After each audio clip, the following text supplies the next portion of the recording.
झारखंड के बोकारो में झारखंड मुक्ति मोर्चा द्वारा आदिवासी धर्म कोड विधेयक की मांग को लेकर जिला अध्यक्ष रतनलाल माझी के नेतृत्व में बोकारो उपायुक्त कार्यालय के समक्ष 1 दिवसीय धरना दिया गया। साथ ही बोकारो उपायुक्त को पार्टी का मांग पत्र सौंपा गया। यह धरना का कार्यक्रम पार्टी के दिशा निर्देश पर प्रत्येक जिले में आयोजित की गई। कार्यक्रम में सैकड़ों की संख्या में पार्टी से जुड़े लोग एवं पदाधिकारी शामिल हुए। कार्यकर्ताओं को संबोधित करते हुए वक्ताओं ने कहा कि आदिवासी धर्म कोड विधेयक के लागू होने तक जातीय जनगणना को रोका जाए। इस धरना कार्यक्रम में शामिल चंदन कयारी विधानसभा के झारखंड मुक्ति मोर्चा के विधायक उमाकांत रजक एवं प्रदेश के मंत्री गोनिया विधायक योगेंद्र प्रसाद महतो ने धरना कार्यक्रम को संबोधित करते हुए क्या कहा, आइए जानते हैं। लड़ाई को भी बड़ा मजबूती के साथ लड़ेंगे। हमारे नेता, हमारे पार्टी के केंद्रीय अध्यक्ष, इस राज्य के सबसे मुख्यमंत्री आदरणीय हेमंत सोरेन जी का जो मंशा है, जो इच्छा है, यहाँ के झारखंडी भावनाओं के साथ जो खिलवाड़ करेगा उसके खिलाफ पे हमारी लड़ाई तेज होगी और अपने मकसद को हम पूरा करने में कामयाब होने का काम करेंगे। आज के समय में ये केंद्र सरकार झारखंड की सरकार के साथ सौतेला व्यवहार करने का काम कर रही है। आप देखेंगे हमारे यहाँ प्रधानमंत्री आवास के लिए पैसा नहीं भेज रहा, हमारे यहाँ वृद्धा पेंशन, विधवा पेंशन और ये विकलांग पेंशन का पैसा केंद्र सरकार नहीं भेज रही है। हमारी सरकार को बदनाम करने के लिए केंद्र सरकार खुली पड़ी है। हमारे मुख्यमंत्री, यशस्वी मुख्यमंत्री ने यहाँ के महिलाओं को सशक्त करने के लिए, यहाँ के ग्रामीण क्षेत्र के महिलाओं को मजबूत करने के लिए आज महिला सम्मान योजना के तहत महिला को सम्मान देने का काम किया है। लेकिन केंद्र सरकार को ये पच नहीं रहा है। इसलिए तमाम झारखंड मुक्ति मोर्चा के कार्यकर्ताओं, नेताओं से मैं कहना चाहूंगा कि हमारे नेता हेमंत सोरेन जी के नेतृत्व में आप कमर कसने का काम करिए।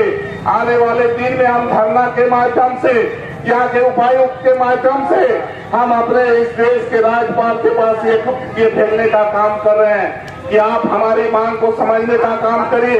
केंद्र सरकार को ये बताने के लिए हम धरना देने का काम कर रहे हैं कि झारखंड की जनता की जो भावना है, झारखंड का जो पहचान है, सरना कोड, यहाँ का प्राकृतिक का पूजा, इस पहचान को मिटाने का प्रयास करोगे तो हम लोग तुमको झारखंड से मिटाने का काम करेंगे। ये संदेश देने के लिए इसलिए आप तमाम साथियों से मैं कहूंगा कि आने वाले दिन में हमारे नेता हेमंत सोरेन जी का जो भी आह्वान होगा, जो भी कार्यक्रम होगा, आप कमर कसने का काम करिए। आपने कमर कसा, आपने आंदोलन किया और आंदोलन को शिखर तक पहुंचाने का काम किया, तभी झारखंड अलग राज्य हुआ है। हमारा पहचान है सरना कोड, हमारा पहचान है प्रकृति का पूजा, हमारा पहचान है यहाँ पे आदिवासी मूलवासियों का जो पर्व त्योहार। इस पहचान को अगर मिटाने का काम भारतीय जनता पार्टी करेगा तो हम लोग कभी बर्दाश्त नहीं करने का काम करेंगे। अभी भारतीय जनता पार्टी के नेतृत्व में जो केंद्र की सरकार बनी है और जो केंद्र की सरकार ने यह जातीय जनगणना का घोषणा करने का काम किया है और ये जातीय जनगणना में हमारे यहाँ पर सरना कोड का उल्लेख नहीं है। इसको हम लोग कतई बर्दाश्त करने का काम नहीं करेंगे। अगर आप चाहते हैं कि झारखंड में शांतिपूर्वक ढंग से अगर जातीय जनगणना हो तो आपको सरना कोड को वहाँ पर अंकित करना होगा, नहीं तो किसी भी हाल में झारखंड प्रदेश में जातीय जनगणना होने हम लोग नहीं देंगे। ये केंद्र सरकार को हम बताना चाहते हैं। आज ये केंद्र सरकार को बताने के लिए हम लोग आए हैं और ये डीसी के माध्यम से आए हैं। डीसी के माध्यम से हम लोग राष्ट्रपति को विज्ञापन देने का काम हमारे कार्यकर्ता करेंगे और वहां पर पहुंचाने का काम करेंगे।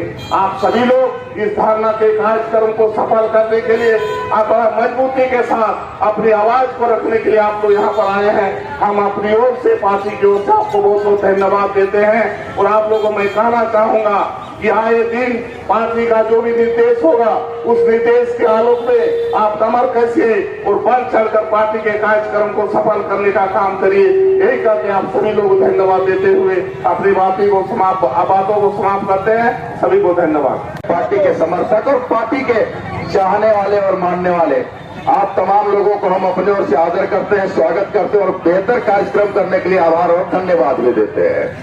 आज चूंकि जिस उद्देश्य के साथ और एक मात्र हमारा डिमांड है, मांग है केंद्र सरकार से, यूं तो कई मांगे हम केंद्र सरकार, हमारी राज्य सरकार कई मांगों को अनुमोदन करा करके विधानसभा में और विधानसभा से लेकर के गवर्नर से होते हुए केंद्रीय गृह मंत्रालय में भेजा गया है। चाहे वह 27% आरक्षण का मामला हो, चाहे ST/SC आरक्षण का मामला हो, चाहे सरना धर्म कोड लागू करने का मामला हो, इस तरह के कई विधानसभा में पारित करके भेजा। लेकिन आज जहां केंद्र सरकार जातीय जनगणना का तिथि और समय तय कर दिया गया, उस परिस्थिति में हमारा संगठन ने निर्णय लिया है कि जब तक झारखंड में सरना धर्म कोड लागू नहीं होगा तब तक जातीय जनगणना नहीं होगा, किसी कीमत पर नहीं होगा। और आज हम लोग संवैधानिक तरीके से पूरे प्रदेश में जिला मुख्यालय पर धरना प्रदर्शन के माध्यम से, धरना के माध्यम से केंद्र सरकार को चेताना चाहते हैं, अवगत कराना चाहते हैं। केंद्र सरकार अब राज्य के आदिवासी जाग चुका है, उनके अनुरूप, उनके इच्छा के अनुरूप आपको काम करना होगा, नहीं तो सड़क सदन से लेकर के रेल लाइन तक भी जाम होगा। हर काम को पूरा करेंगे तब तक कि जब तक कि सरना धर्म कोड लागू नहीं करोगे, जब तक हमारी पहचान, आदिवासियों की पहचान को लागू नहीं करोगे। आज हम लोग यहाँ पत्र के माध्यम से DC महोदया के माध्यम से हम लोग केंद्र सरकार को चेताना चाहते हैं, अवगत कराना चाहते हैं कि कोई हमारी नई मांग नहीं है, ये हमारी चिर परिचित मांग है। और उस चिर परिचित मांग को अब हमारा जो आदिवासियों का अधिकार है उसको छीनने का प्रयास मत करो। अब केंद्र सरकार को हम लोग आगाह करने आए हैं, नहीं तो बजेगा डुगडुगी चलेगा तीर, बजेगा डुगडुगी चलेगा तीर, कहीं से सुनते नहीं है। अब हर हाल में आज इसकी आगाज हुई है, अब जब तक अंजाम तक नहीं पहुंचेंगे तब तक हम लोग रुकने वाले नहीं हैं, अंजाम तक पहुंचकर ही हम लोग रुकेंगे। इन्हीं बातों के साथ खास करके प्रेस मीडिया के लोगों को कहेंगे, आप लोकतंत्र के चौथे स्तंभ हो, आप में इतनी क्षमता है कि मेरी ताकत को केंद्र तक आप पहुंचाओ। आपसे भी आग्रह होगा कि आज यहाँ बोकारो की आवाज को, झारखंड की आवाज को केंद्र तक पहुंचाओ, ताकि यह केंद्र सरकार जो केवल राम नाम के नाम पर, हिंदुस्तान पाकिस्तान के नाम पर केवल इस देश को संचालन करने का काम कर रही है, भारतीय जनता पार्टी के लोग जागे और हमारी डिमांड को पूरा करें। इन्हीं बातों के साथ अपनी बातों को समाप्त करते हैं।